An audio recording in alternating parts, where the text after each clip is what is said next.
Common. That's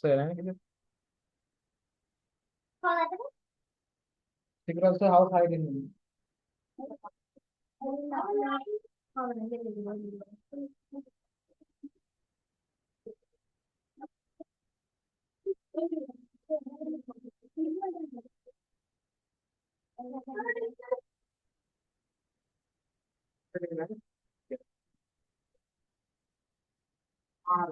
අපේ මුලිකව කැලලට හරියෙන් ඩිගා කැලලට එපා පාලම් කැලේ ගාව කැලලා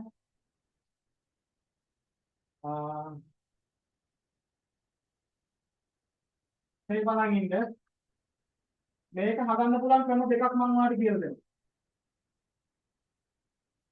කැමති ක්‍රමවල ක්‍රම දෙකක් කියලා දෙනවා. කැමති ක්‍රමයකට හදන්න.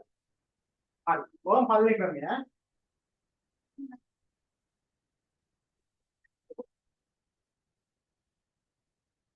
හරි. ක්‍රම දෙකක් කියලා දෙනවා. කැමති ක්‍රමයට දාගන්න.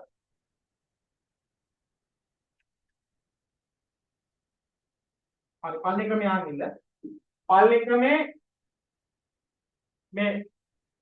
මේ දෙන්න එළියට අරන් අපි හැදුවේ පූර්ණ සංඛ්‍යා දෙක. ඒ ක්‍රමය.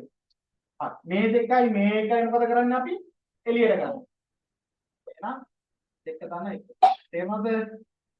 ඊයස්සේ මේකෙදී මේක හරයම දාගෙන අපි ඉඳලා. තේරුණා?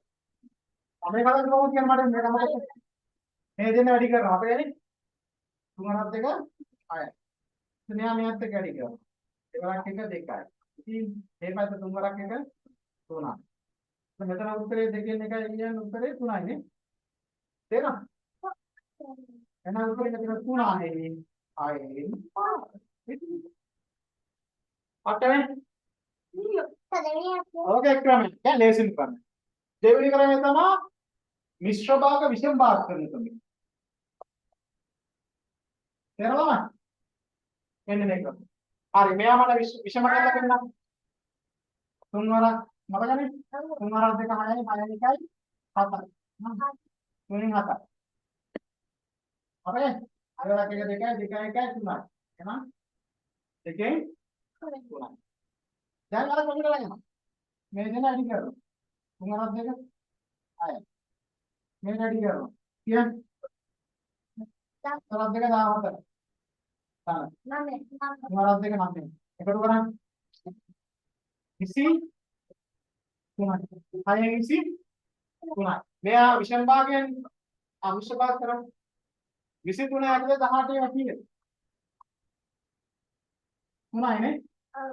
3 වරක් 6 18යි. මතකයි? 3න් 8ක් යනවා ඇතුලේ ගිහම උත්තරේ එන්න. 5යි. තේරෙනවද? එහෙනම් පූර්ණ සංඛ්‍යා 3ක් ඉතුරුයි 6න් තව 5ක් ඉතිරි. තේරෙනවද? මේක නිතිරි. මේක නිතිරිය. තේරෙනවද? එහෙනම් ඒක 3යි. 6න් තව 5ක් ඉතිරි. මේ ඈ දෙක මේකයි. ඔන්න ක්‍රම දෙක. අටනේ. කැමති ක්‍රම ගන්න පුළුවන් වාරද? කොහොමද? පාලකේ. අතුමා කරේ. කැමති ක්‍රම හදන්න මම ක්‍රම දෙකම කියනවා ඈ. හරි. එහෙනම් අපු ගණන් දෙක.